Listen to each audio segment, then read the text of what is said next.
like we met at the Graham Hancock conference in Sedona a few weeks ago, and you had your wares laid out, your alpaca goods laid out, and I passed by and we struck up conversations and got into all kinds of stuff. But the whole drive back to Colorado, I was thinking, this is so interesting what you do, not just the products, but like your whole lifestyle that you've chosen. And I thought, this is really, I want to learn more. And so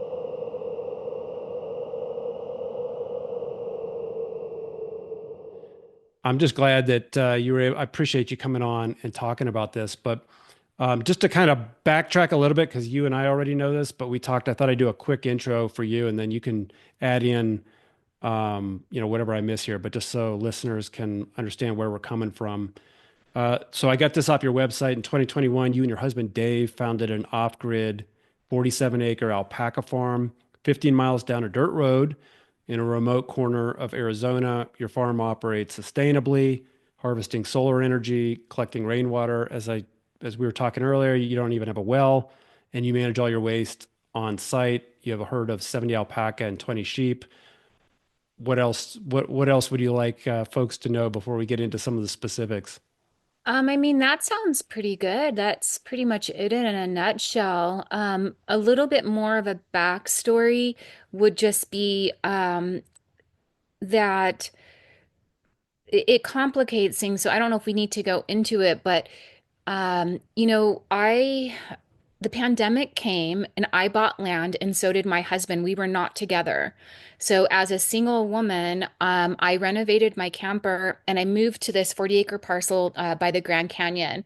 And I realized I was so vulnerable. Even though I like to camp and backpack and hike and stuff, I was not prepared to survive on my own. And I felt incredibly wild and free, but also scared. So I was out there, and I made it 5 months on my own. And a friend of mine said, "Oh, I know an alpaca farmer in the area. He's also by himself. Do you want to meet?" And at first I said no. She gave him my contact info, and I tried to resist because I wanted to build my own utopia and not get distracted in a relationship. Anyways, he offered to bring me some alpaca poop, and I finally agreed to meet him. And then it was love at first sight. Literally, it altered my reality. When I first met him, my generator was down. I had no backup power. And again, I was like really feeling scared about what I was going to do, how I was going to make it, another couple weeks or whatever. And then we were inseparable from that moment on. So he actually started this alpaca farm in 2020. He had about 15 alpacas. And then I moved here. We bought our mentor's alpaca farm out in 2021. And then we became the largest farm overnight in Arizona. And then we've continued to expand to now being the largest farm in the Southwest. So I'm just saying that because it kind of discredits my husband a little bit because he did start this farm before meeting me. But we can see how the conversation flows. But truly, it's us being together that we've built everything on this farm because you're stronger together. One person alone, he had already made it through one winter on his own, and he knew how hard it was. So then now us together, that's just how it goes. And I think that's very much how the pioneers made it is they stuck together with their families. They stuck together with their spouses. And then, the first ranches and stuff, those are multi-generational ranches, and some of them are still in business today, like the cattle rancher in this area. He's a third generation rancher and they own square miles of property, like huge amounts of land. But that's going back to when Arizona first subdivided this land and gave it out to ranchers. Yeah. Well, like you said, I mean, there's so many skills that are passed down, and then that community, you're right. I mean, to try to make it on your own, you can do it in a city, but although you're not, you're still dependent on all of society. At least when you're living that lifestyle that you're talking about, you know who you're relying on. You have those bonds, those personal bonds, you know people by Yeah. name and by face. Yeah. So, I mean, it's like, oh, I was a feminist when I lived in the city and I didn't want to depend on a man. And somehow that convinced me that I could make it out in nature when truly this lifestyle, you need to be partnered. That's so Probably women are going interesting. to get so mad at hearing me say that. But it's true. Like, have you ever swung a splitting maul to split wood. I thought I was going to be splitting wood. I was delusional. I want to split wood. That- that's yeah, that's a great point. And I guess anybody, whatever, wherever your background, whatever, everybody probably finds that they have these weaknesses that somebody else Yeah. can complement. Right. So, like, from my husband's perspective, he would have never worked with the fiber. He would have never have monetized an art-centered business. It would be sitting in the carport, right? Or maybe he would have given it away or sold it off for cheap. But so, in a lot of ways, I feel like I brought like the soul, the beauty, the magic to the farm. Whereas for him, it was just straight ranching, just animal sales, you know? I was wondering, and you don't have to share anything if it's too personal, but just like generally, when you go back to your decision to live off grid, even before you met your husband, what do you want to share at all? Like what was the impulse, or what was the desire or the fear or both that made you think, okay, I want to live this way? Well, I was a brand new yoga studio owner. We opened my daughter and I as business partners. So I was a teen mom. I had my girls young. So my older daughter and I, we opened a yoga studio together. Our opening date was February 1st, 2020. So by mid-March, the pandemic came and we our state was forced to close. Um, and I was like, and I'm a practicing astrologer as well. And I saw the writing on the wall. I was like, okay, so we're not going to make it. There's no way we're going to make it. So I reached out to our landlord for the building and I said, can you please let me out of my lease? I don't know what to do. And he agreed that we were in trouble and that we weren't going to make it. And he let me out of the lease. No, no fees, no nothing. All he wanted me to do was paint over the mural that we did on the wall. Because we renovated, we painted, we did flooring, we ripped shit apart, you know. So I had to walk away from all of that, but I had some money to help us make it through the studio or through our opening time, you know. I took that money and I bought land. So my daughter and I, we originally thought that we would lead camping retreats, yoga retreats out on the land. And we both went to permaculture design school. So by June 2020, we had already bought our parcel and we were in permaculture design school together. So are you familiar with permaculture design? A little bit. Yeah, I've researched it just for my own uses around here, but Yeah. tell me about it. Yeah, so I mean it's a way to merge your human reality with the ecosystems that surround you. So, harvesting rainwater, composting, those would be seen as um, permaculture design practices, but they have a whole set of principles. And basically, you do everything you can to create zero waste. So wastes are seen as resources. So you have to transform your perspective and reintegrate waste as resources into your reality. I mean, that's how I perceive it. To me, as a woman who's mystical and spiritual, I saw permaculture design as a way to worship the earth in a very practical, mundane way. So before my spiritual practices were, you know, ungrounded. Like I told you, I was doing a lot of plant medicine, doing a lot of yoga. All I cared about was the development of my consciousness. I wasn't actually using my free will to tend the earth. And now that is my spiritual practice. This whole farm is my altar. Does that answer the question? Yeah, no, it totally Okay. does. Yeah, I had been a little bit familiar with it, but when I lived in town, it was something that was sort of, I guess I had some notions about what it was. And then since moving to a rural area, high elevation, it's a harsh climate, there's not a lot of water. It's like, okay, I mean, there's all these functional benefits too, besides what you just talked about, which is just that kind of mystical connection with the earth, getting your hands and your feet in the dirt. But it's like, oh, that's why people do it too, is it you have to, depending on where you live. Right, right. So permaculture design is actually indigenous wisdom.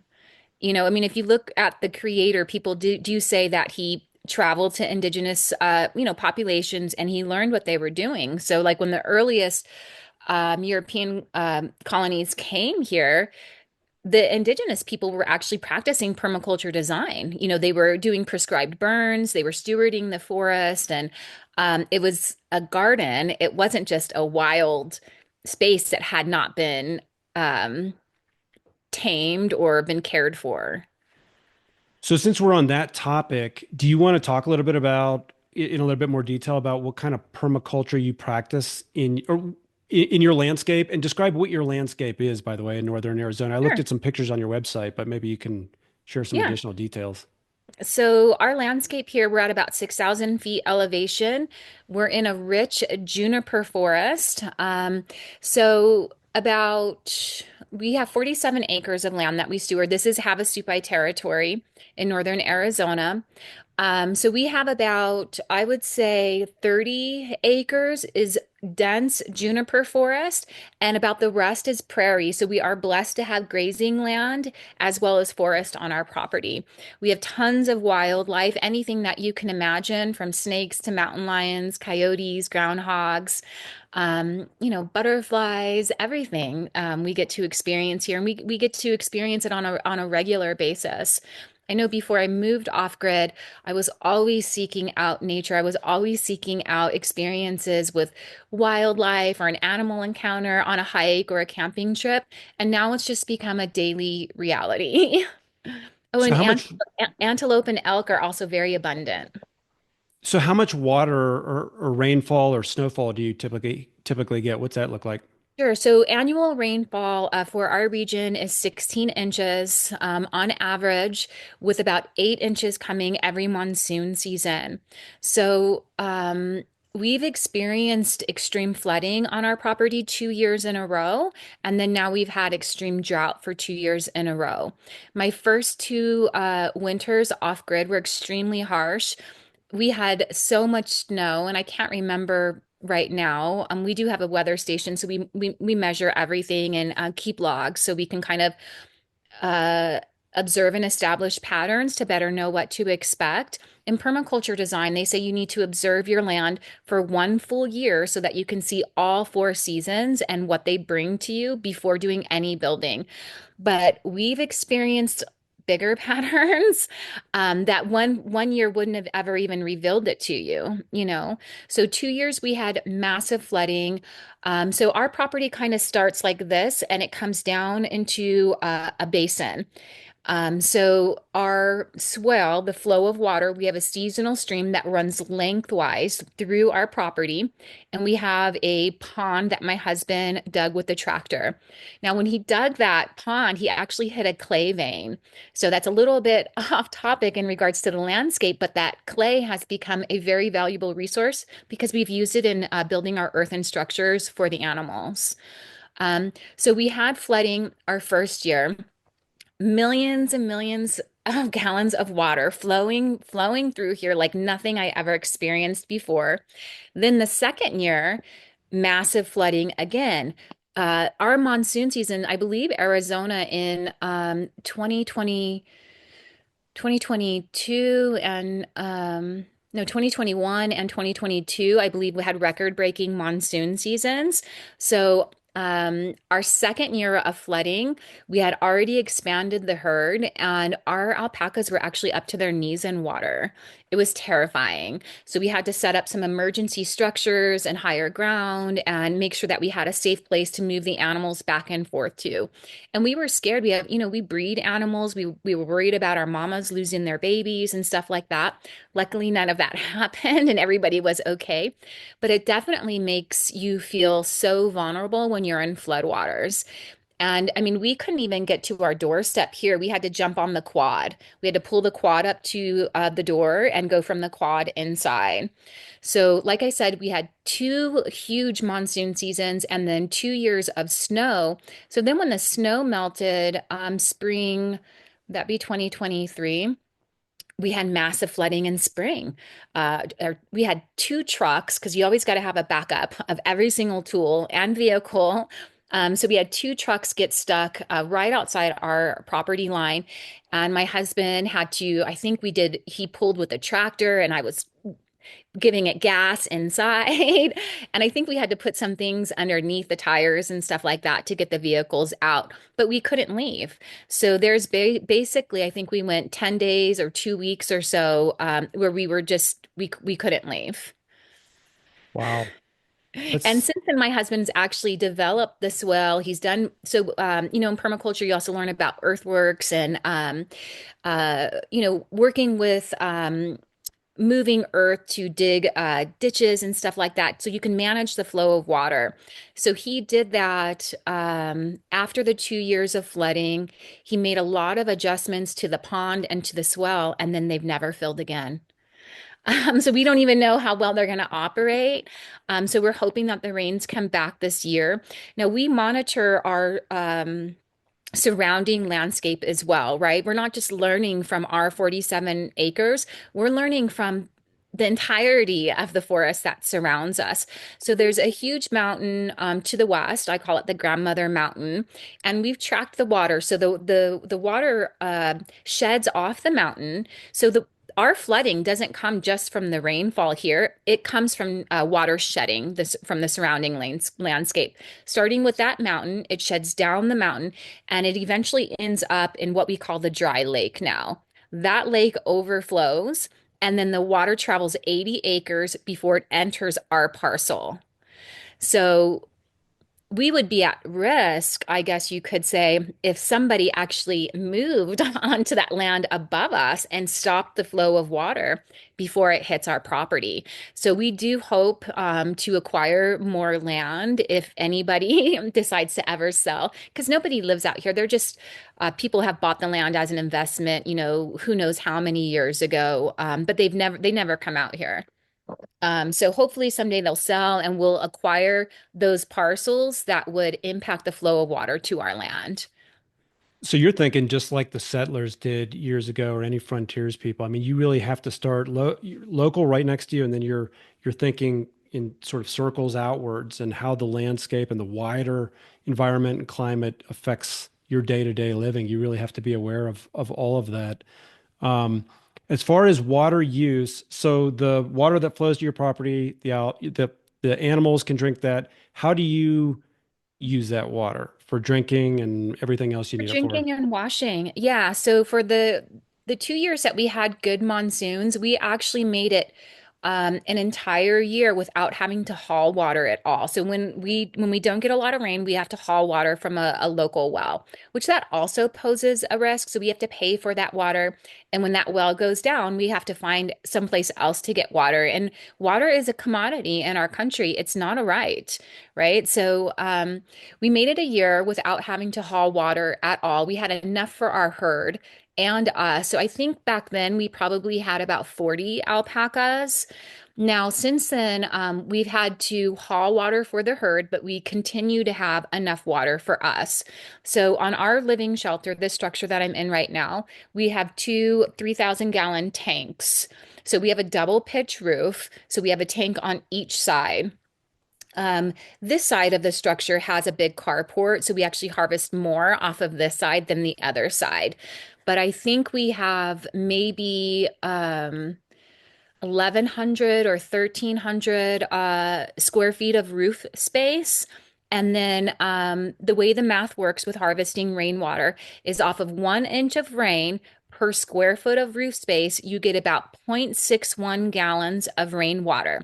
Now, plus or minus, depending what happens in the storm, right? So if you get an inch of rain in 10 minutes during some insane monsoon season, the gutters overflow.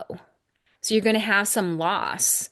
And then you also want to be managing your overflow and where the overflow valve is going, right? So you don't want to waste water. So again, that would be creating waste rather than resource. So we have to send our overflow valves towards the garden or towards the pond. Which this tank goes towards the garden, that tank goes towards the pond. So we're not losing that water. Now, once our pond gets water again, we can give the animals the water straight from the pond. Or we can pump that. If we had a larger storage tank, we could pump it immediately and put it in a storage tank. So harvesting rainwater isn't just about the capacity that you can catch at the time of the storm. You have to constantly be moving that rainwater to create space in your rain tanks. So when our tanks fill up, my husband has to pump it to a large, we have a big galvanized steel tank or whatever it is. We pump the water over to that tank, and that's where we store it long term. So we Okay. drink it, we shower in it. It's the best feeling ever. I feel like you can tell that it's nitrogen rich water. So I love to soak in it. Did you Just like design just your like a buildings? I'm sorry. Go Did you design your buildings, from the beginning with all of this in mind, or did you start, get your buildings up, and then your goals change, and then you had to modify? How forward Yeah. looking were you at the beginning of this? So my husband and I have different lenses for the landscape because he was a commercial landscape contractor. So he has a ton of experience moving earth and designing beautiful landscapes. But I came into this off-grid reality with permaculture design as my perspective. So take the structure, for example, that we live in now. He did not design this to be a living shelter. He actually owned a yoga studio as well. And the pandemic came, and he thought that this would be used for yoga retreats. So it's got a vaulted ceiling. I mean, this has like, I mean, I think our chimney in here is 16 feet tall. When you're building something, a shelter, you want it to be super efficient. So when you have vaulted ceilings like this, and some other things, he just didn't take that into account because he thought that this would just be a retreat center type of thing. So we do hope to build a living shelter. I mean, his plan is to have our shelter built within 2 years, where it'll be a combination of different earthen techniques. We're really drawn to stone masonry, and then we're also drawn to cob. And we've experienced, because we built two animal barns using some different earthen technologies. And out of, earth bags, straw bale, and I did some work with pallets. We like cob the best. Cob is the OG. It sustains. Are you familiar with cob? No, I was just going to ask you, what is cob? Cob is a combination of clay and sand mixed with straw, and then you actually sculpt the structure, and it becomes one monolithic structure. I absolutely love it. So I went through a phase, I don't know, maybe 5 or 8 years ago or something, where I really was drawn to studying ancient architecture and ancient civilizations and, yeah, monolithic structures and everything like that. And to me, cob is just that because it becomes one monolithic structure. It's a solid thing, and you can sculpt your designs in it. So, like on our cob barns, we've sculpted sheep, we did a sun, we've got a grain of corn growing from the land. And I feel like someday, some people in the future, let's say something catastrophic happens to Earth and some future people find our farm, they're going to be like, who were these indigenous people living on this land? It was me. It was me sculpting with the clay and putting these symbols in our buildings and things like that. Are all those materials available on your property, or do you have to harvest those elsewhere? And then what are some of the other benefits of using cob? Like I'm thinking probably there's some insulating effects Yeah, and so there's thermomass, right? So, cob walls, they can be 12 inches, 18 inches thick, whatever thickness you want to make them. So they're going to stay super cool during the summertime, and then they'll stay warm during the winter. Um, there's other benefits too, just like sound. They're so quiet. It's like being in a cave. I don't know if you've ever been into in this region, the indigenous people, as well as I feel like in my Swedish ancestry, people were building pit houses where you go down into the structure. And I've actually been in one of those before, and it is so quiet. It's very similar to being in a cob structure where there's no sound. And then the cob, it's part of the ecosystem. It's living, it breathes, and it it it holds moisture, but then it dries out naturally in a way that it doesn't crack. But you do have to maintain earthen structures.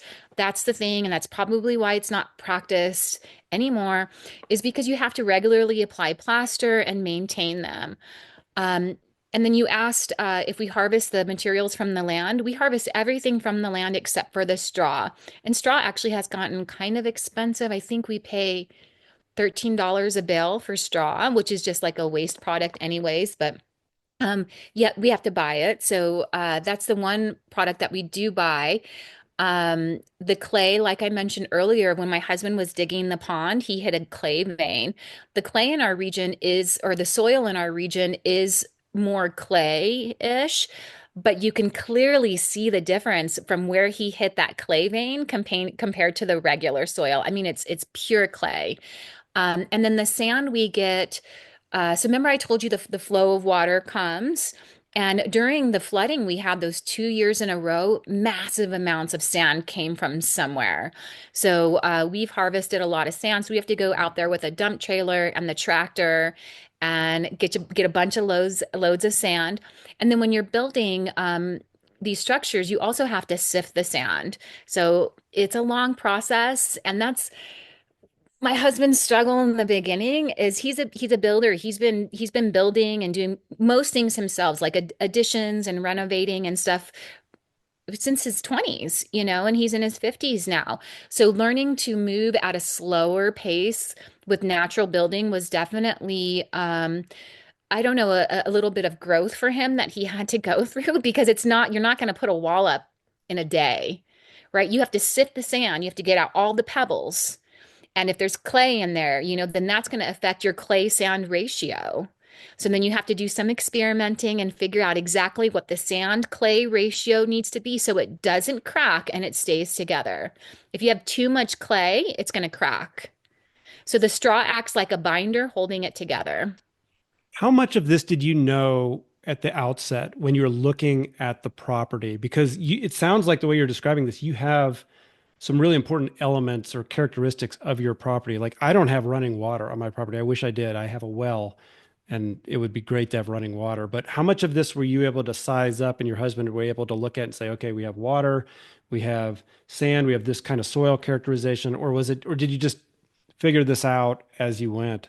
Well, I learned a lot of it through permaculture design. So when I did my permaculture design program, it was in 2020 and nobody was meeting in person. So I actually had to learn about natural building and soil and all kinds of stuff, very earth-based through this online portal. So I didn't get any hands-on experience until we were out here on the land.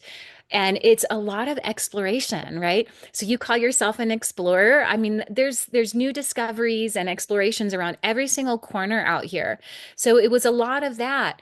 I mean, I was looking for everything when I first came out here. I wanted to find an aquifer, or a spring. So I was constantly looking for resources. That's awesome. And you don't see everything at first either. I don't know if it's like you don't see the forest for the trees or whatever that saying is, but you don't see everything on your first walk. Nature is slowly revealing herself to you. It's part of the great mystery. And when you need that resource or that tool, she reveals it to you.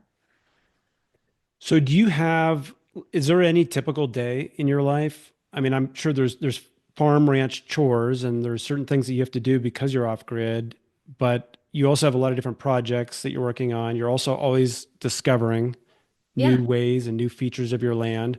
For folks who are not at all familiar with this lifestyle, do you want to describe like just a typical day? A typical day. So my husband and I are early birds. Like we're the earliest birds. So we wake up at 4 every day. That's just how our clocks naturally work. And luckily, we're both the same in that way. For some reason, we just naturally wake up at 4 a.m. So we start, well, I drink water first, but then we have our coffee together and kind of talk about whatever's going on. My husband does his yoga in the morning. I do my yoga in the afternoon. So after our coffee, typically I start making art. Whatever project I didn't get finished the day before, I right away start working on in the morning. I love working on art. before the sun is up. I don't know how to explain it, but that's always been my most mystical time of the day for me is pre-dawn. So I'm working on my art. He's doing his yoga, and then we have our morning chores that we start at sunrise. So I used to do all of the sheep chores. I'm very bonded to my sheep. We don't sell the sheep, so they're just like my family.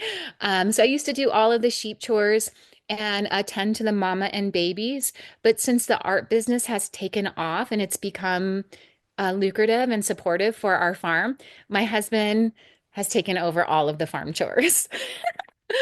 Which is great because it was actually really hard. I was so divided between the art and the chores and trying to manage it all. And then, I started doing art shows in Sedona. So during the tourist season, I'm going to Sedona every week to sell art on the weekends.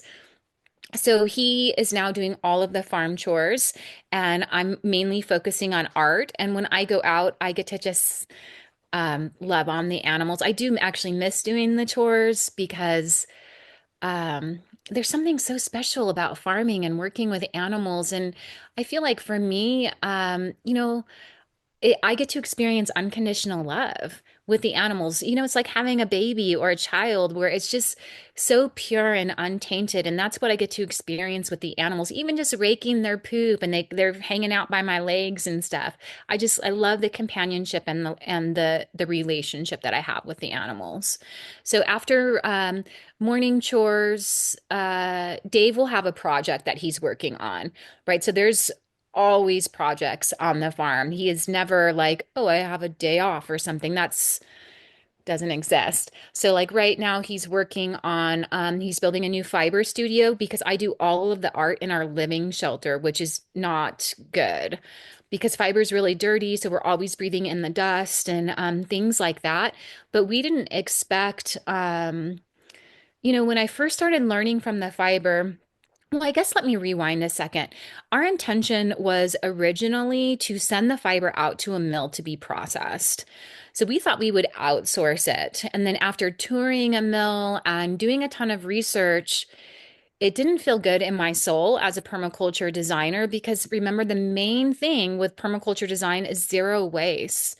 So when you send your fiber out to a mill, you lose about 30 to 50% of your yield to waste. So a mill has commercial machines and there's a sequence, right? So the fiber goes through this sequence of machines, and each machine has different requirements, right? And an animal doesn't produce 100% consistent fiber. It's not like each hair, on your beard is exactly the same. There's variabilities, So then the machines spit out those fibers that don't meet the requirements, and that goes to a landfill or is incinerated or who knows what happens to it. Not to mention the waste or the soap. A lot of times the soap can be the most toxic thing in the process. So I came to the conclusion that I was going to have to learn how to do everything myself. And it began more like a hobby. And honestly, it began as I'm going to be a hat maker. That's how I'll make the art and support our farm is I'll sell hats. So I actually first learned how to hand spin yarn. Our alpaca mentor taught me how to spin, but then I started felting and it was game over. So I still spin yarn, but it's not my passion. I would much rather be felting every day. So that was now several years ago. And then just in this last year, we have finally started outsourcing because basically there is actually no way to scale your business as a hand maker. Right. So I'm just one woman and I got some wholesale accounts in Sedona last summer. And I mean, I think I was making like $10 an hour, working all day long, trying to mass produce purses and stuff for these boutiques. And it wasn't good for my health and it wasn't good for the art.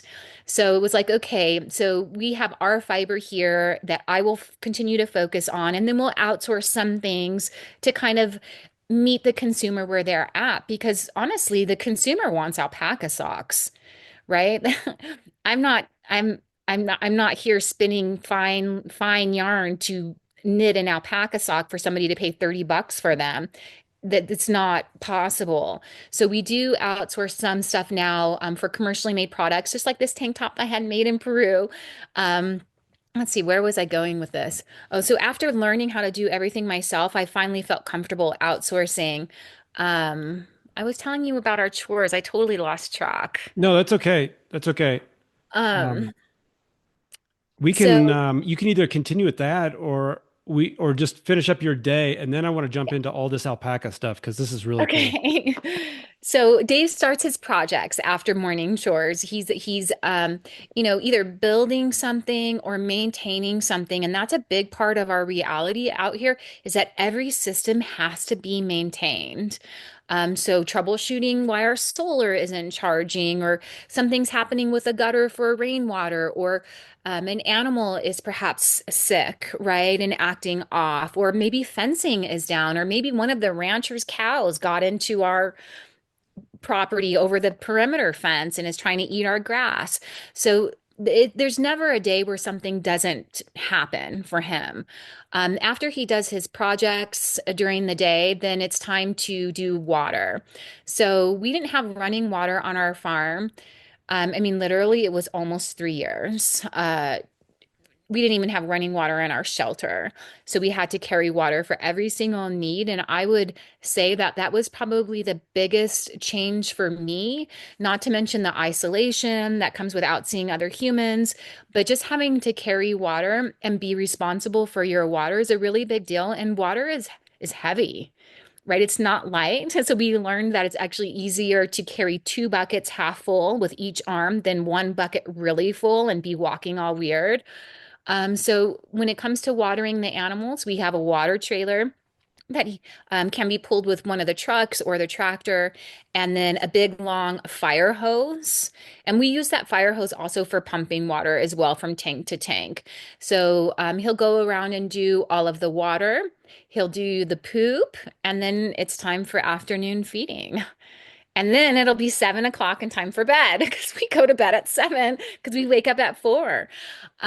So he's doing all of his projects and chores. Mostly I'm focusing on art, making products to sell, making things for myself, for my family, or just washing the fiber, right? One other thing that my husband did take over as well since the art started really becoming successful is now he cards the fiber for me.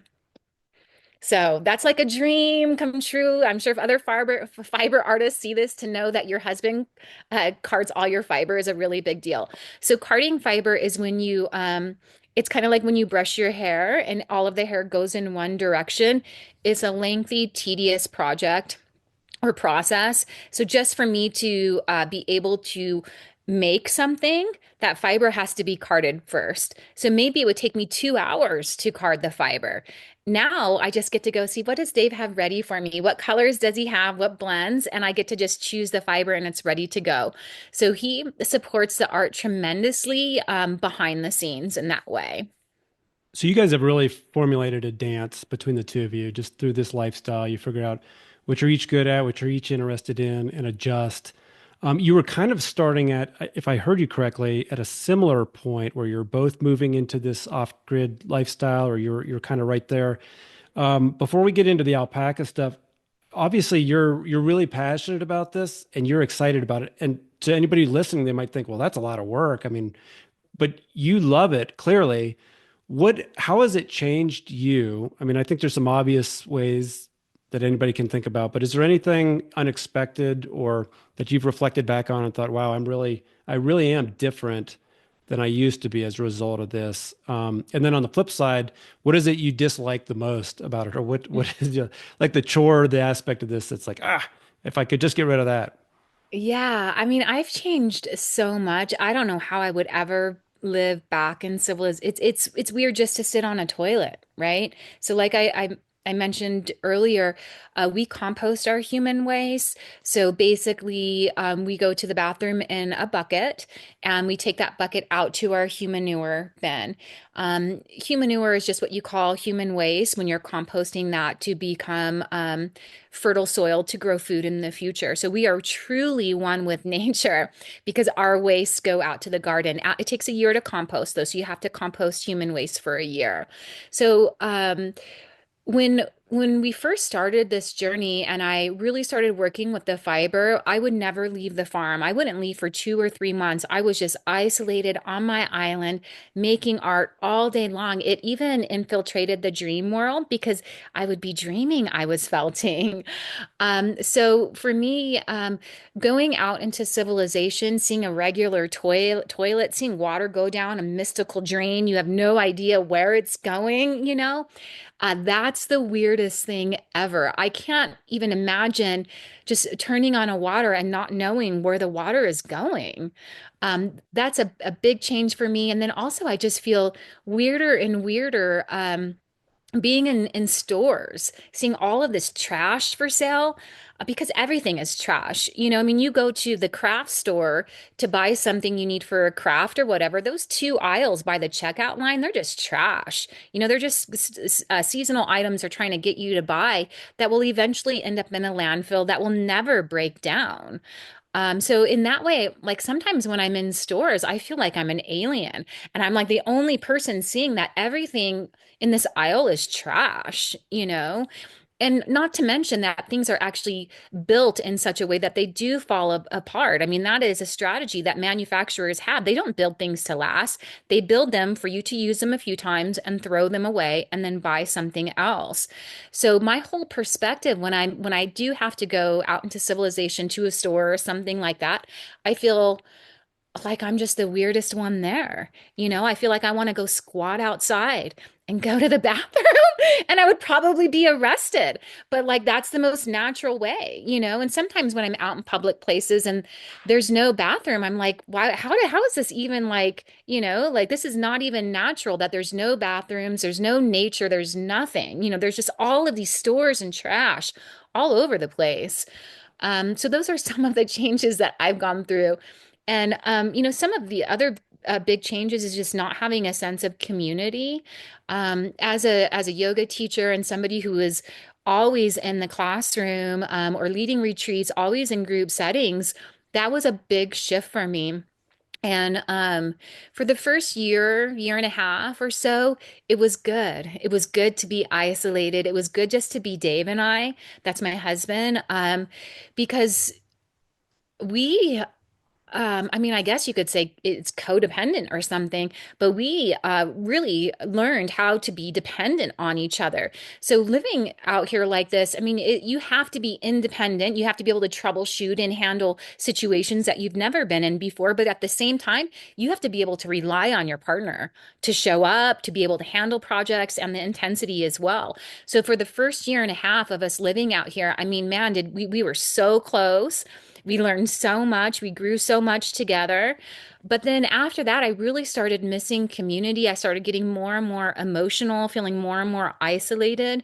So I'm so grateful now to have found an art community so that I get to leave the farm. I get to be in an incredible community of artists in Sedona regularly, and then come back to my husband on the farm for the other time that I'm not gone.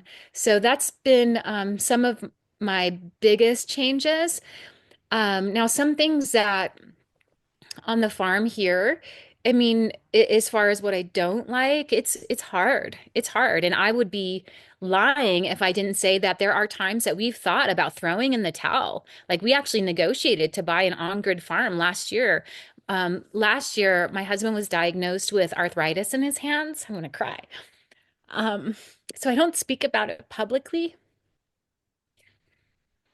But it does affect his spirit and what he's capable of. Just give me 1 second. So, he has started working with a naturopath and doing some other things because there's a correlation with arthritis in the gut and changing your diet and doing some things to reduce inflammation. And then now it kind of waxes and wanes, and the more active he is with his hands, the more inflamed it becomes. So we actually thought last year, like, man, we gave it our best shot. We might have to throw in the towel. So we negotiated to buy a farm that was right off the highway, that was so accessible, had water, electricity, flushing toilets and all these things. And then, we looked at the world and what is happening politically, globally, and we just thought, we've done all of this already. We've done all of this already. So now we're going to just say, well, we're going to move back out to where all these conveniences are when the world might be going to shit. We have no way of knowing. And Spirit guided us to do this. We were guided from within to start an off-grid farm and do everything that we've done.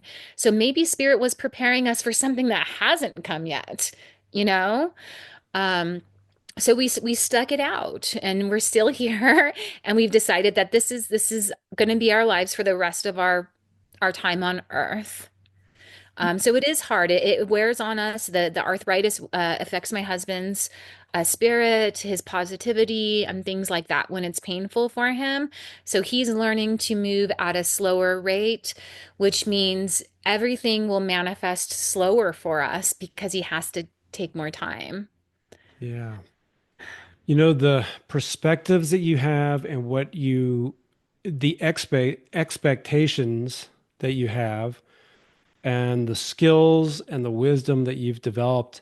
You and I met at that Graham Hancock conference. And for anybody who's not familiar with Graham Hancock, he talks about these ancient civilizations whose wisdom keepers may have passed along knowledge to following generations. And in a way, you're living kind of like a Viracocha sort of lifestyle where it's like a lot of people don't know how to do anything that you're talking about. And if the lights went out tomorrow, who's going to teach that? I mean, how is that going to be developed?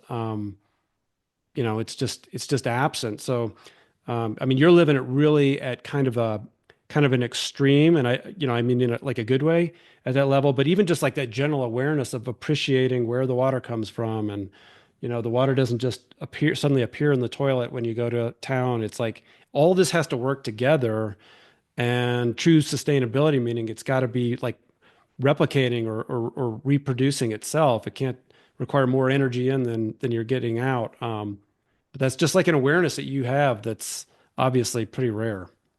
Oh, thank you. Yeah, I mean it's definitely a type of awareness that we've earned, physically and psychologically. I mean, it's part of us now. There's no erasing it. There's like a million other questions I could ask you, but I really want to kind of shift over to the alpacas and your artwork because you're obviously extremely talented. Not only are you doing all this ranch work, but in your background, you have some of your artwork that you've created. You talked a little bit about your hats. Do you want to jump into like why alpacas, why you like alpacas, what makes them special, and then, how you use their fur and what you're creating and what your inspiration is around that? And then maybe you can show some of the stuff you've created because it's awesome. I bought a little purse when we were down in Sedona and I gave it to my wife and she loved it. But anyways, go ahead and explain that if you would. Thank you. So for my husband, he always loved alpacas. He was always drawn to them, thought they were so cute and wanted to raise them. For me, I met the alpaca in Peru on a spiritual retreat, which was one of the main highlights of my life was visiting Peru. So the alpaca provides their human companions with this beautiful wool. It's comparable to perhaps merino wool or a sheep wool, but it's finer. So it's said to be silkier than cashmere, softer than cashmere, stronger than wool. It's a hollow fiber, so it's ultra light. Sheep fiber is a solid fiber, so it's not as light as uh, alpaca fiber. So like my dreadlocks here. These are one of my staple products I sell in Sedona, these beautiful dreadlocks. These are so light because of the alpaca fiber. So it's like wearing nothing in your hair. These are temporary, it's just a hair tie that holds it in there. So it's for a vibe, not a commitment. Um, So it's ultra light, it's ultra soft, it thermoregulates, so it keeps you warm during winter and cool during summer. But for me, as a felt maker, and felt making is something that did not come, it did not originate in Peru where the alpaca did. It actually originated in Central Asia and then spread out through Europe from there. From there. So if you remember, the original Mongolian yurts were made from wool felt. So felting is the process of you take your raw fiber and you create friction and temperature changes, and it binds the fiber, it mats it up, creating an unwoven textile. I have studied it a ton because like you, I am very much intrigued by the ancient past. So I believe that this was the very first textile that humans learned to make. They would have had access to animal fibers. They would have realized that friction matted the fibers up. And then they could have made all kinds of things from the fiber, from wearables to rugs to hats and shelters and anything. So let's see, where can I go with this? I spend most of my days felting, and it's a rigorous process. So my arms are very strong because I'm literally doing this all day long, matting up the fibers. This is one of my pieces. So I like to make wall art. I like to incorporate ancient symbols, symbols that we see in nature. So you can see this is the first 8 spiral piece that I made here a few years ago. This is actually hand spun yarn that I used for the spirals in that design. And this is a piece I made right before the Graham Hancock event. So I have grown so much on my path to mastery as a felt maker. This is the nicest piece that I've made. I actually have a pair of boots on display right now in a museum. They were selected and they are so beautiful. Maybe I can give you a photo of those. But the boots that I made, I did a deerskin leather sole on them, and I just can't wait to get them back so I can wear them. That's Um, beautiful. What inspires the designs that you choose? Oh, this right here, the 8 spiral design is a reflection of Venus's orbit from Earth's perspective. It takes 8 Earth years for Venus to form a 5 pointed star in the sky. So the 5 pointed star and the spiral are also, both ancient symbols. Some people perceive the Venus orbit as making a 5 petaled rose rather than a star. That's kind of like a Mary Magdalene thing. So it just depends on how you like to perceive the geometry that the planets are revealing to us. So most of my art is inspired by ancient art. So I do have some books on archaeology over here through a feminine perspective that talks about how in ancient civilizations, women were at the center of communities, and things like that. And ancient art was reflective of women's bodies. Like you see a lot of bulls, and they say the bull is a representation of the uterus. So I like to use what I've learned about ancient art and civilizations in my art because ancient archae archaeology and art has influenced my consciousness. So therefore, it's influenced the art that I make. So I do like a lot of kind of serpent type of stuff. This is a travel pouch for oracle cards here with a double spiral. So the double spiral can be seen as the life-sustaining power of brass. So I am a goddess worshiper. I like to worship the divine as seen as the woman or as the land. Let's see. Oh, this is one of my favorite pieces here. I thought for sure this would sell at the Graham Hancock event. I call this Cosmic Creation. That's beautiful. Thank you. And then this one here is uh, Venus and the moon. So, So how many alpaca, because you were telling me that all the alpaca have different colored fur. There's like a spectrum of colors. And I can't remember if you said that alpaca, like one animal might have different fur colors, or if it's just among the different animals. How does that work? so there's 16 natural colors of alpaca. And they're all kind of different shades of, grays, browns, blacks, beige, white, fawn, brown. And then, you have the light, the medium, the dark within those colors. Usually alpacas are one solid color. Sometimes you get, especially with grays, you might get a white face or white legs.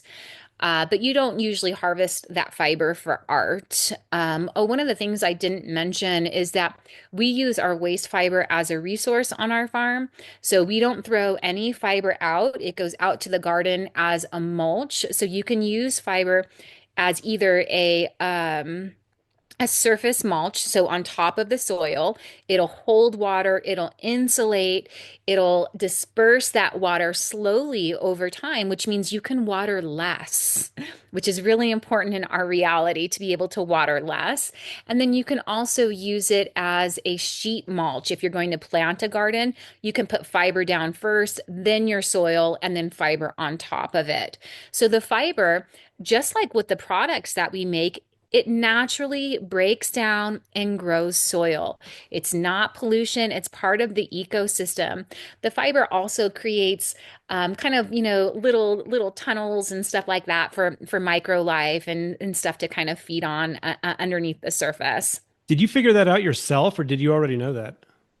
I learned it after becoming a farmer that you can use the waste fiber in those ways. So, when I visited the mill, I had already learned these kinds of things and they were wasting all of this fiber and that's why it didn't feel good. Now, our big project that we did in spring 2024 was we built our earthen sheep barn. The earthen sheep barn, I insulated completely with alpaca fiber.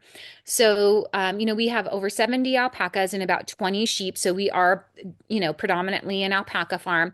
I raised the sheep because it makes a better textile to blend the two animals together. My favorite blend is 50% alpaca, 50% sheep's wool. So my point is that we have an abundance of alpaca fiber and less sheep's wool. So over the couple of years, I had stocked up some waste fiber. So when we built this structure, we got free pallets actually from a plumber. So Dave went down with the trailer, hauled all these pallets up here. We stacked the pallets to form the wall, connecting them, and then I stuffed fiber into every single pallet. It took so much fiber. And then we cobbed it and plastered it around it. So we've used the fiber not only as the mulch, but also as an insulator. That is so awesome. And again, I don't want to keep going sidetrack because I want you to show more of your stuff. So I'll just be quiet. Why don't you show more of the things that you've created here? Well, what I'm really excited about is I am a first-time importer of Peruvian textiles. So, like I mentioned, I met the alpaca in Peru, and Peru is the motherland to the alpaca. The alpaca comes from the Andean region in South America. So, the ancient indigenous people in this region started domesticating the alpaca, according to my studies. Graham Hancock may know something more, but about 5,000 years ago, maybe about the same time the sheep was being domesticated in Europe, the Peruvian people were domesticating the alpaca.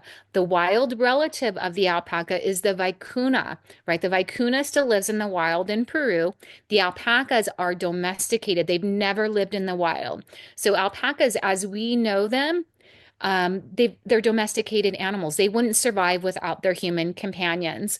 It was really important in my heart that I figured out a way to honored the indigenous people that stewarded this animal into reality. The alpaca would not be here if those people were not shepherding those animals and strategically breeding them for the fiber and the characteristics that we love them for.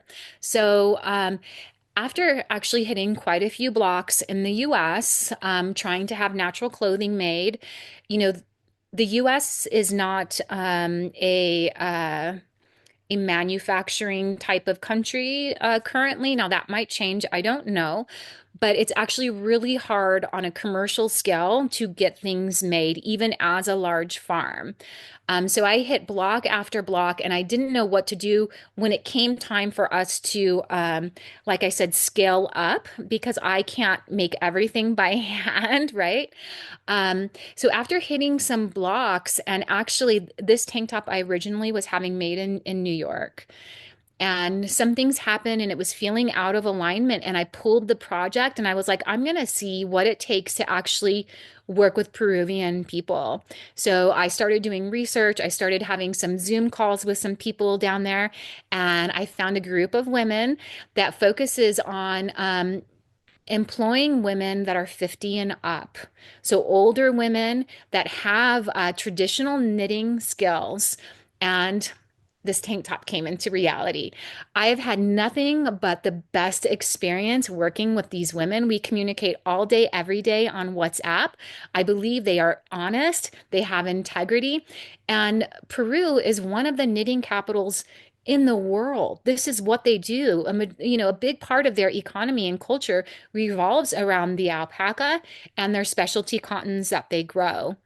So when we look at our country, there's not a lot of sustainable measures being taken in the factories that exist, which there's not that many. It's not something that's really talked about. You can't, it's just not there. But in Peru, there's so many certifications. There's so many things that they're doing. For one thing, they have a sacred connection with the land and animals. That's part of their heritage. And then being sustainable also comes more naturally to them. And it's also just better business practice. So I felt really good going that route. So, yes, I am the girl that became an importer during a tariff war. So I've been learning a lot about, working with another country, creating a global collaboration, and importing this product back to the U.S. Which, I mentioned it before our call, or before this started officially, that I had a lot of issues with customs when this product was coming in. It actually sat at customs for about 2 weeks. I was falsely charged a tariff. I've never gotten a refund, and there was nothing I could do about it. Nobody cared. I was completely disempowered in the situation. Peru has had a free trade agreement with the U.S. since 2009, so there was no tariffs. And then the president gave them a 10% tariff, and then they were put on pause, and then I was still charged a tariff and nobody cared. And there was nothing I can do about it. I requested a refund. My husband and I decided to pay the tariff because they were telling us they were going to ship our product back to Peru. And meanwhile, the whole time we were paying for storage. So that was my first import situation. Anyways, the tank tops turned out so good. So I've got them in black and beige. And these were made by women in Peru. So it's got a V-neck in the front and a deeper V in the back. And it's got a scoop in the back that goes a little bit lower than the front. This is actually a blend of a Peruvian specialty cotton called Tangus cotton. I hope I'm pronouncing it right. Tangus cotton and baby alpaca. So the reason why I did a blend with cotton is I wanted this to be a summery type of tank top. Here in Arizona, where I sell most of our products, it's obviously a warmer climate. So sometimes people approach me when I'm out at the art shows and they say, "Oh, I could never wear that. It's too hot here." And they give me some reason of why they can't even look at our products, right? Because we think woolly items are just meant to keep us warm.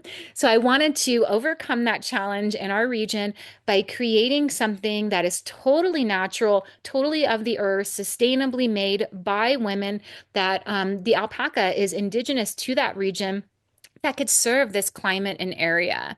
So I love it. As you can tell, it's super beautiful, super comfortable, lightweight, breathable, and I'm actually super proud of this product and what I went through to make it manifest.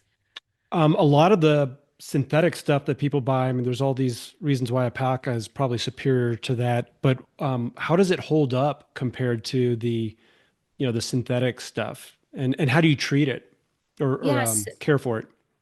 So good question. So first of all, synthetic fibers are not sustainable. They never break down. They stay in the landfills forever. And I don't know if you've seen videos of how fast fashion is being sent to other countries. It's ending up in their oceans and stuff like that. So we're not even managing the fast fashion at all appropriately. It's actually a huge source of pollution, second only to I think the oil industry or something like that.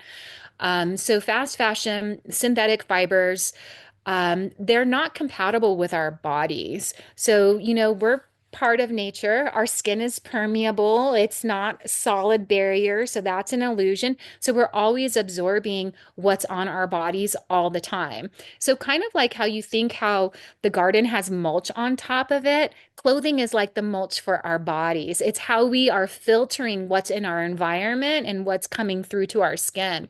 So we're actually polluting our own bodies all the time by having those synthetic fibers, and it affects our fertility and all kinds of stuff with our hormones.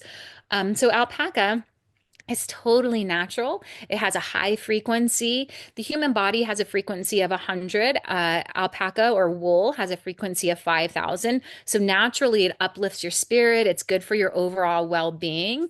And let's see, what else can I say about it? Oh, synthetic fibers make us stink. So you know how your feet smell or you get body odor or whatever? That's because those fibers are not compatible with our nature. You don't get body odor when you're wearing natural fibers. You can wear your alpaca socks for days, and I've worn them for days, and your feet will never stink. I've also sold a lot of our socks, believe it or not. I don't mean that to be an insult, but men are some of my biggest customers. They're a little bit ahead of the curve when it comes to women as far as natural fibers go, because they see the purpose. They see that, oh, this is natural. It doesn't make me stink. I can wear it for many days and it lasts. It stands the test of time. It might be expensive, but I'm going to have it for forever. Women have been conditioned to be the number one consumer, right? We have to be shopping all the time with the latest trends, have the hottest fashion and style. So we, as women, are the ones that are creating all of this pollution, which is really sad. So a tank top like this it's an investment, right? I sell them for $129, but you will have it for many, many years to come. And rest assured, it will break down and grow soil. So, like I mentioned earlier, we have less and less organic matter on our planet, less and less soil to grow food. Um, this will actually break down and become soil. So it's part of the ecosystem, just like we are naturally part of the ecosystem. We're not separate. I think I answered that. Okay, let me think. Is there anything else I want to say about alpaca? Oh, alpaca is also naturally more breathable than synthetic fibers. Synthetic fibers make you sweat more. They're not breathable.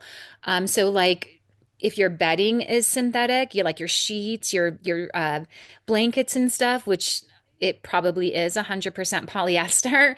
You're going to sweat more at night than you would in some kind of organic natural bedding, just like you would in natural clothing as well. Oh, I totally believe you. Like a lot of the sports clothes are synthetics. And I notice like, working out or exercising or whatever, cotton versus the synthetics, they stink and fast too. I mean, it doesn't take Yeah. long. Like all of the yoga clothing. So, I mean, I spent a decade at least wearing nothing but Lululemon. You do a handful of sweaty classes, your yoga clothes get that smell and it never comes out. That's because that's made from plastic. So, we're actually wearing plastic. You're not wearing something natural, which is actually really disappointing for yoga communities and spiritual communities that, want to be connected and spiritual, but they're actually creating pollution through that habit. Yeah, and I have kids, and so I feel like when we throw out old clothes that there's really nothing wrong with them, but maybe they're too small or whatever else. I don't know, it eats at me for some reason, but the idea of just throwing it down in your garden and just having it break down naturally, if it was alpaca or something, a natural fiber, that'd be awesome. I mean, then you can carry on the use of it. It's still contributing to your life.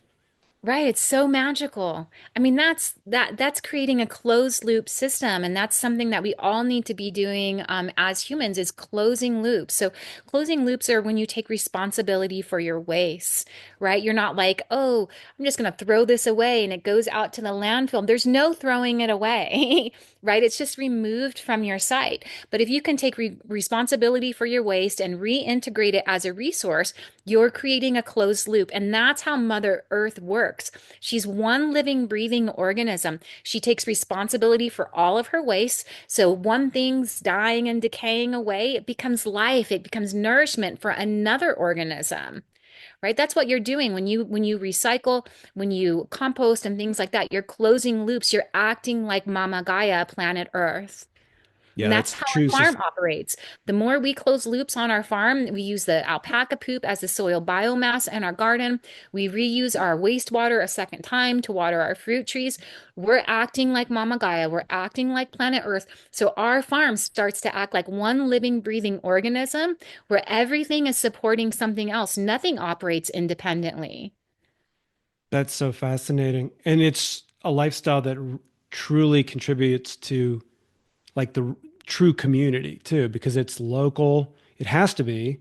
You're having to work with people there locally. You're taking local responsibility. You and I, before we recorded, we were talking about all the crazy things in the world, and nobody can do anything about that individually.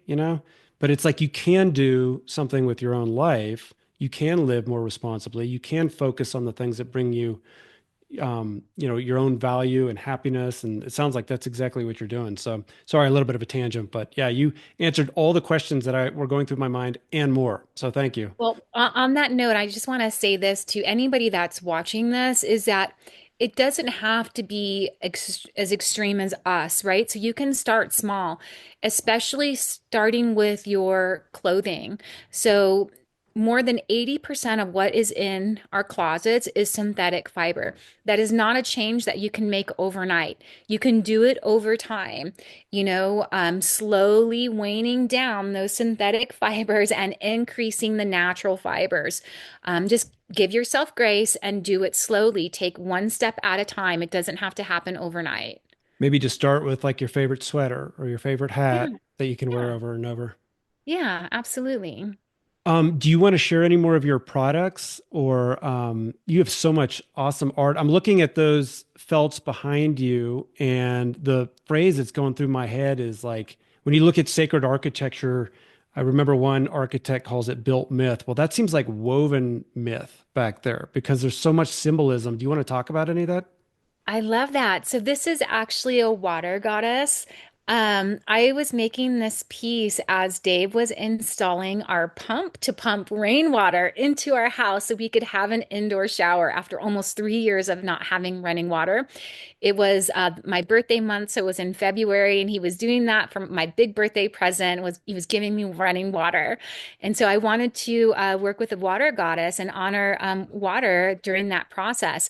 And then actually, while I was working on this project, and he was working on installing the pump, one of our sheep went into labor and gave birth to my favorite little lamb, Buttercup. And unfortunately, her mama rejected her. And so she became my bottle baby. And I moved her inside the house, and she lived inside with us for a month. Actually, we had a little lamb inside, and it was a highlight for me to. I actually adopted another lamb from another farm so that she would have a sister. So I had two tiny little bottle lambs, just a few days apart, living inside, working on this project while my husband was installing running water. So it is, mythological to think of a water goddess, but it's actually really practical, right? Yeah. Yeah. Yeah. No, it goes back to that functional piece that you were talking about with the clothing. Like it's beautiful, but it's also really functional. It makes sense. And then in that piece, you have spirals. Is that a fish? Um, That's a fish, yeah, on her okay. apron. And then maybe are those stars or those also? To me, they were kind of like fish as well. I don't know if you're familiar with like the Pisces symbol, but it's like the two fish going in opposite direction. One is kind of returning to source and one is leaving source and so on.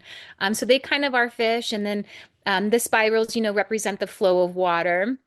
And then I like to try to do, recognize the pattern. So there's like three triangles, three lines, but that one has five, and that just looked better. So I do my best to incorporate the symbols and make them as meaningful as I can.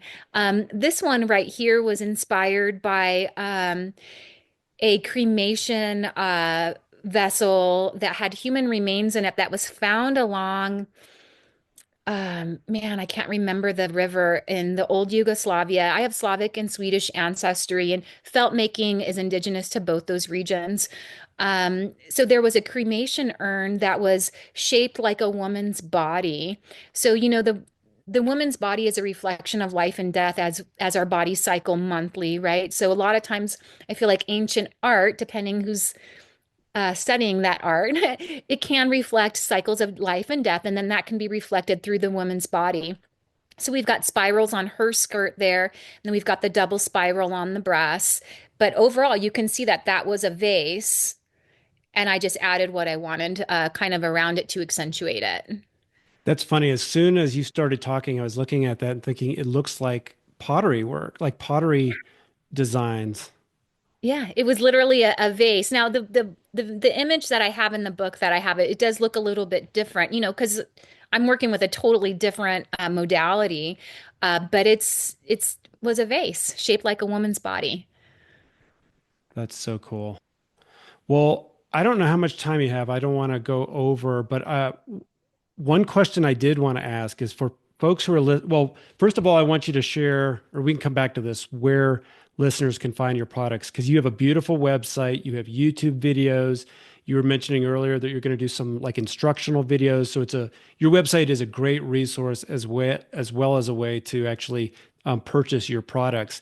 But I was wondering if you could talk just briefly to anybody who's listening to this and thinking, gosh, I want to do that, or I want to move to a more maybe an off grid or a more sustainable way of life. And those chores and those lifestyle tasks, those sound appealing to me. Um, but I also need to somehow maybe make some money, or I don't know if I can swing it. Do you have any just general advice or Sure. recommendations? What I would recommend, first of all, is going to permaculture design school. So I believe it's like a 72-hour program. I think I did it in like 6 weeks or 8 weeks or something like that. I did it through Earth Activists Earth Activist, I think it's called Earth Activists Organization. It's based in kind of North Central California, but there are lots of permaculture design programs out there. So I got certified, and that gave me the foundation. I had never really worked with land and animals before. Honestly, I never even had a garden before. So that gave me so much knowledge and so much tools to just kind of hit the ground running and come to this with that perspective. Um, and then I would also suggest, in permaculture design, they always say start small. Start small. Simple, small solutions are easier to sustain. So start small. Don't look at like the whole canvas. It might be overwhelming. So just start small where you can make the change. And then, as far as making a living, now we are blessed in this current day reality with satellite Wi-Fi. So we have Starlink, so you can still access the online portal to be able to sell things, to be able to advertise what you're doing on the land, even though maybe you're more remote like we are. So without social media and without having a website, we would have no way to make a living, right? So we sell all of the art and we also sell alpacas. So we sell alpacas nationwide. And people can, view our alpacas online. They can pick out a herd online, and then my husband will travel and deliver them. We offer free long-term mentorship to anybody who starts a herd with us. So basically, you can call us 24/7 with any issue you're having on your farm, and we'll be there to support you. So a lot of people like to start their farms with pregnant mamas. Maybe they get, three pregnant females. And then they'll get to experience a birth and get to raise a baby on their own. And then they'll also have access to that fiber to make art. So I know I do, felt making, but there's a lot of knitters out there. There's a lot of crochet artists, and you can use their fiber for that as well. And you can make art and sell it. You can sell it in different online portals or go to the art shows like I do. For us, selling online, the art has been a much bigger challenge than being in person. So the online world, there's so much competition, there's so many choices, and our products are not cheap, right? That's just the way it goes. They're an investment, and I. It's not good for my mental health to, make a really low wage with what I'm doing here. It affects the quality of the art, quite honestly. I like to spend my time and make really, really nice stuff. So it is very competitive online, but when I'm in person at the shows, I kill it. I get to tell our story. I get to share our farm story and what we do out here. And people are really inspired by it. And that's what actually fills my heart up is being able to tell our farm story and have somebody be so inspired like you were and be like, wow, I want to support this farm and what they're doing. So I'm going to buy a product from them. And I really truly believe that's why we've been so successful in person. Yeah, your inspiration and passion comes through, and you're just such an interesting person. And I knew, like, when we kept passing, or I kept passing, and I kept coming back, there was just something, your aura and the stuff you were selling. It was like, this is just really, I don't know, it just spoke to me. And then I'm glad I asked because I had no idea that you sold alpacas and did this mentorship program too. So all my wheels are spinning, like, okay, what am I going to go do next? I like that permaculture certification idea. But as far as like totally making the handmade stuff, you're not running a factory but you've given listeners a lot of reasons why they may now want to go out if they're not already and purchase something that's handmade like you craft and all the value and functionality and beauty around it. It just seems like a special gift versus just going down to your local store and buying something that really doesn't have any history or meaning to you. Yeah, you just triggered this memory of one of my favorite customers back in December, and him and his wife were doing an all natural Christmas. So even the ornaments on their tree, because I had made some ornaments, they were going to be natural. All of the gifts that they were giving were going to be natural that year. That could be someplace for people to start just being like, I'm going to do all natural gifts this year. I know it's hard when you have kids because there's just so much plastic, but maybe you could do a little bit natural for the holiday season because there's so much trash produced every holiday season. Yeah, totally. I don't know if it was the COVID years or what, but something changed in me where I just thought like, really buying local and not just buying local, but buying handmade, buying from people that you know, it just seemed more real. Like, just it just felt more special. And so I'm totally digging that stuff. So That's the now that I soul. know you and I've talked with you, I'm gonna have to be buying some more of your stuff because that artwork is just I know exactly where I'd put that. Thank you. I feel like what you're connecting to is the soul. I mean, the soul, my soul, the soul of the animals, the soul of the land. You don't get that when you're buying mass-produced, plasticky kind of products. There's no soul in it. Yeah, for sure. Well, I want you to share like where um, listeners or customers can find you online, and then maybe if you want to share where you'll be in person, that's fine too, or anything else that we forgot to talk about that you wanted to touch on. Sure. So you can, shop our products online at sacredalpaca.com. And the reason why I call our art Sacred Alpaca is because of this dance, this ceremony that we are in with the land and animals, managing our ways, loving them, tending to their babies. Everything that we go through here on the farm is super sacred.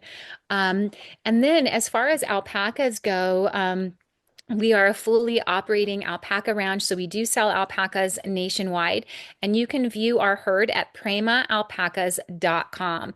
We have a beautiful herd that is so diverse in colors and age. So there's plenty of beauty to look at with the animals and the art. And then folks should definitely check out your YouTube videos too, because those are really cool. And you've documented some of this process, some of your Yeah. history over the years. We started our YouTube channel. I think it was maybe 2.5 years ago. I'm not sure, maybe 2 years ago. I don't know, but I spent a ton of time on there. There are different playlists. There's a handful of tutorials on there that are really good, and then you'll also get to experience our off-grid life through those vlog videos. As soon as Dave is finished building the fiber studio, I'm going to start back up doing regular tutorials so I can share this craft and get it out there into the world so other people can learn how to make felt. And then you mentioned you regularly go to Sedona to sell. Are there Yeah. any events or upcoming in-person type things that you want listeners to know about, or should they just check your website for that? Sure. So as far as upcoming in-person events go, I'll be at the Flagstaff Wool Festival, May 31st through June 1st. That's an exceptional event because everybody will be selling fiber art. There's fiber workshops taking place all day, every day. And then I will be doing some Flagstaff markets called the Flagstaff Mountain Town Market. Those will be at City Hall in downtown Flagstaff. And then in September, my schedule will begin again in Sedona every week with the Oak Creek Arts and Crafts Show. I highly recommend the Oak Creek Arts and Crafts Show. So follow them on Instagram and on Facebook so you can see. The promoter that runs those shows, she actually manages three different locations in Sedona. So I could be at any of her three locations. And you have, artists like me, you have indigenous people that are native to this region selling their fine art, so jewelry, pottery, and people just, you don't have access to their art. They're not selling it online. You actually have to find them at these art shows. Man, Nicole, you are such an interesting person, multi-talented. I'm really glad that we connected down in Sedona, and this was so much fun. I really appreciate. There's like I'm gonna have to go back through and digest all this stuff you've shared. It's so interesting. Thank you for your willingness to come on and talk about this. Yeah, thank you for inviting me, Andrew. I appreciate it. I'm glad we met.